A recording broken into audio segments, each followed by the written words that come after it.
जय हिंद दोस्तों, स्वागत है आपका आपके अपने YouTube चैनल डिटर्मिनेंट स्टडी पर। मैं आज आपके लिए 10 मई 2021 के कुछ इंपॉर्टेंट करंट अफेयर लेके आया हूं। अगर आपने अभी तक मेरे चैनल को सब्सक्राइब नहीं किया है तो कृपया सब्सक्राइब कर लें और बेल आइकॉन दबाना ना भूलें ताज़ा अपडेट प्राप्त करने के लिए। आज के हम इस वीडियो पे 50 लाइक का टारगेट रखते हैं। जिसे भी वीडियो पसंद आए कृपया लाइक करें और ज़्यादा से ज़्यादा लोगों में शेयर करें। तो चलिए पहले क्वेश्चन की ओर बढ़ते हैं। किस महिला पहलवान ने टोक्यो ओलंपिक के लिए क्वालिफाई किया है? तो इसका राइट आंसर है ऑप्शन ए, सीमा बिस्ला। महिला पहलवान सीमा बिस्ला ने टोक्यो ओलंपिक के लिए क्वालिफाई किया है। सीमा बिस्ला टोक्यो ओलंपिक के लिए क्वालिफाई करने वाली भारत की चौथी महिला पहलवान बन गई हैं। इन्होंने विश्व ओलंपिक क्वालिफायर के 50 किलो वर्ग में फाइनल में जगह बनाई है। सीमा ने यूरोपीय चैंपियनशिप की कांस्य पदक विजेता पोलैंड की अन्ना लुकासिया को 2-1 से हराकर फाइनल में जगह बनाई है। अब ये फाइनल में इक्वाडोर की लूसिया पामिलेस गुजमैन के साथ भिड़ेंगी।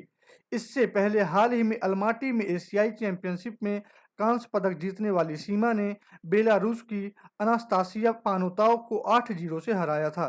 दोस्तों यहाँ पास बात टोक्यो ओलंपिक की आई है, तो चलिए टोक्यो ओलंपिक के बारे में कुछ जानकारी ले लेते हैं।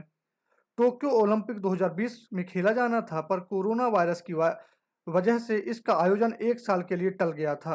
अब इसका आयोजन 23 जुलाई 2021 से 8 अगस्त 2021 के बीच में किया जाना है। खेल की मेजबानी जापान देश के 3 शहर टोक्यो, मैड्रिड और इस्तांबुल करेंगे। 2021 के लिए ओलंपिक खेलों के शुभंकर को मिराई तोबा और सोमेती नाम दिया गया है। अगले क्वेश्चन की ओर हम बढ़ते हैं। विश्व में चोरी की गई सांस्कृतिक संपत्ति की पहचान करने के लिए हाल ही में किसने ऐप लॉन्च किया है? जिसका राइट आंसर है ऑप्शन सी, इंटरपोल। विश्व में चोरी की गई सांस्कृतिक संपत्ति की पहचान करने के लिए हाल ही में इंटरपोल ने ऐप लॉन्च किया है। इस ऐप का नाम आईडी आर्ट है, जो कि गूगल के प्ले स्टोर पर उपलब्ध है। हम कुछ इंटरपोल के बारे में जान लेते हैं। अंतर्राष्ट्रीय आपराधिक पुलिस संगठन, जिसे आमतौर पर इंटरपोल के नाम से जाना जाता है, यह दुनिया भर में पुलिस सहयोग और अपराध नियंत्रण की सुविधा प्रदान करता है। इसका मुख्यालय लियोन, फ्रांस में स्थित है। इसके संस्थापक जोहान्स सॉबर हैं। इसकी स्थापना 1923 में की गई थी। इसके अंतर्गत 194 देश आते हैं और इसके वर्तमान महासचिव जुर्गन स्टॉक हैं। अगले क्वेश्चन की ओर हम बढ़ते हैं। जाने माने म्यूजिक कंपोजर वनराज भाटिया का हाल ही में कितने वर्ष की उम्र में निधन हो गया है? तो इसका राइट आंसर है ऑप्शन डी, 93 वर्ष। जाने माने म्यूजिक कंपोजर वनराज भाटिया का निधन हुआ है। वे 93 साल के थे। इनका निधन मेडिकल प्रॉब्लम्स की वजह से हो गया है। उन्हें वर्ष 1988 में आई फिल्म तमस के लिए बेस्ट म्यूजिक डायरेक्टर का नेशनल अवार्ड से सम्मानित किया गया था। यही है वनराज भाटिया। इन्हें वर्ष 2012 में भारत का सबसे बड़ा सम्मान पद्मश्री से सम्मानित किया गया था। अगले क्वेश्चन की ओर हम बढ़ते हैं। निम्न में से किसने हाल ही में भारत में दवाइयां और ऑक्सीजन की सप्लाई को लेकर एक टास्क फोर्स गठन किया है? इसका राइट आंसर है ऑप्शन ए, सुप्रीम कोर्ट। हाल ही में सुप्रीम कोर्ट ने भारत में दवाइयों और ऑक्सीजन की सप्लाई को लेकर एक टास्क फोर्स का गठन किया है।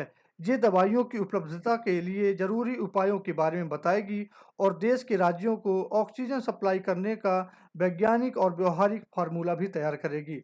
दोस्तों बात यहाँ पर सुप्रीम कोर्ट की आई है, तो चलिए सुप्रीम कोर्ट के बारे में जान लेते हैं।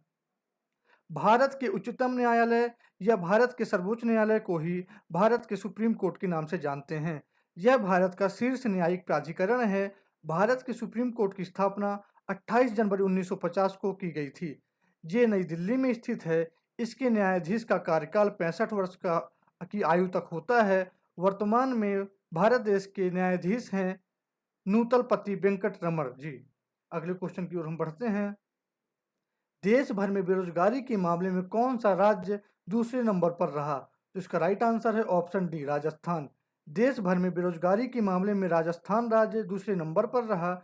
यह report centre for monitoring Indian economy के द्वारा जारी की गई है। यह रैंकिंग पिछले 4 महीने अप्रैल 2021 तक के तर्ज पर तैयार की गई है। Centre for monitoring Indian economy के द्वारा जारी रिपोर्ट के अनुसार बेरोजगारी के मामले पे हरियाणा राज्य शीर्ष पर रहा। उसके बाद राजस्थान और तीसरे स्थान पर दिल्ली रही। अगले क्वेश्चन की ओर हम बढ़ते हैं। किसने 15वां शेख जायद बुक अवार्ड जीता? तो इसका राइट आंसर है ऑप्शन ए, तहेरा कुतुबुद्दीन। मुंबई में जन्मे प्रसिद्ध शिक्षाविद द डॉक्टर तहेरा कुतुबुद्दीन को 15वां शेख जायद बुक अवार्ड दिया गया है। डॉक्टर तहेरा कुतुबुद्दीन NELC शिकागो विश्वविद्यालय के अरबी साहित्य के प्रोफेसर हैं। उन्होंने अपनी हालिया पुस्तक अरबी ओरेशन आर्ट एंड फंक्शन के लिए यह पुरस्कार जीता है।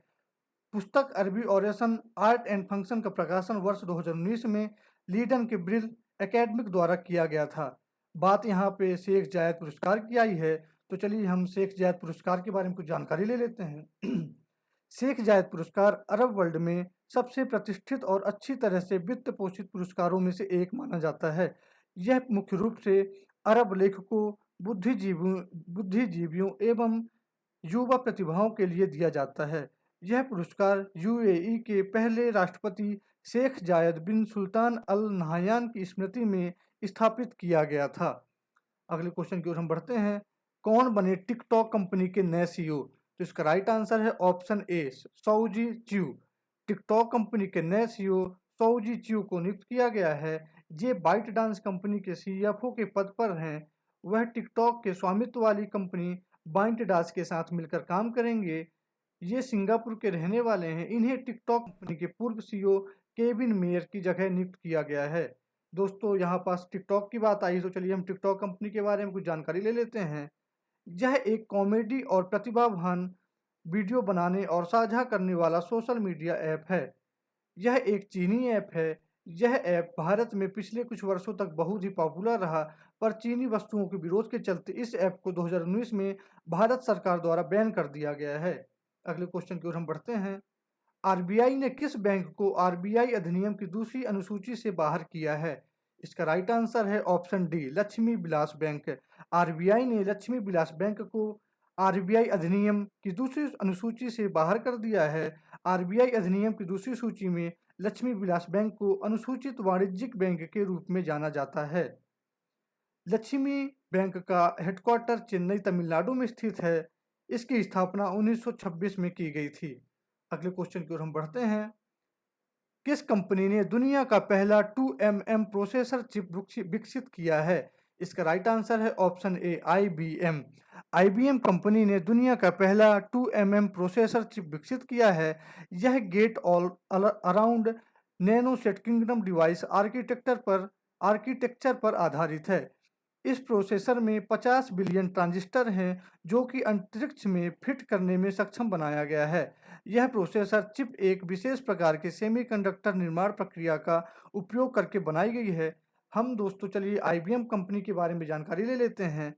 यह एक अमेरिकी बहुराष्ट्रीय सूचना प्रौद्योगिकी कंपनी है। इसका मुख्यालय न्यूयॉर्क USA में स्थित है। इसकी स्थापना 1911 में हुई थी।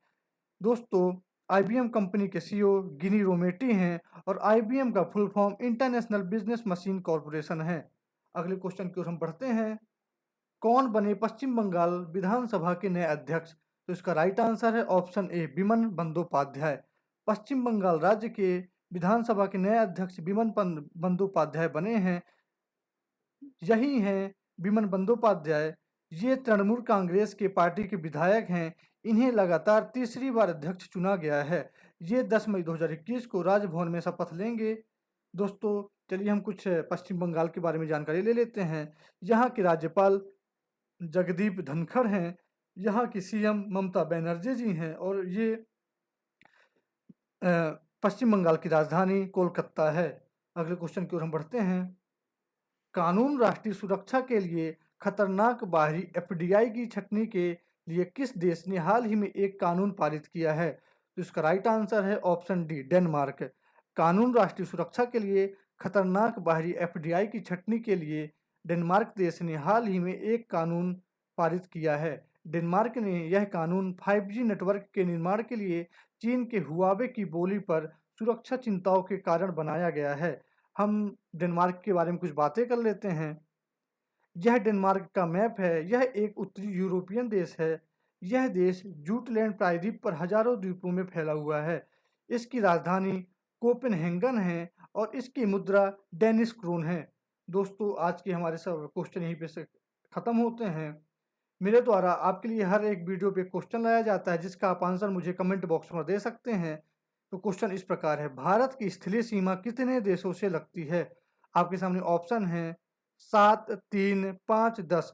दोस्तों इसका आप आंसर मुझे कमेंट बॉक्स में दे सकते हैं। दोस्तों हर वीडियो के अंतिम में मेरे द्वारा एक क्वेश्चन किया जाता है जिसका आंसर मैं आपको अगली वीडियो में बताता हूं। तो ये रहा क्वेश्चन, अंतरराष्ट्रीय श्रम संगठन का मुख्यालय कहाँ स्थित है? तो दोस्तों इसका राइट आंसर है ऑप्शन बी, जिनेवा। अंतरराष्ट्रीय श्रम संगठन का मुख्यालय जिनेवा स्विट्जरलैंड में स्थित है। इसकी स्थापना 1919 में की गई थी और इसके वर्तमान अध्यक्ष अपूर्व चंद्रा हैं। तो धन्यवाद दोस्तों, अगर आपको वीडियो पसंद आई हो तो कृपया लाइक करें और ज़्यादा से ज़्यादा लोगों में शेयर करें। Thanks for watching video.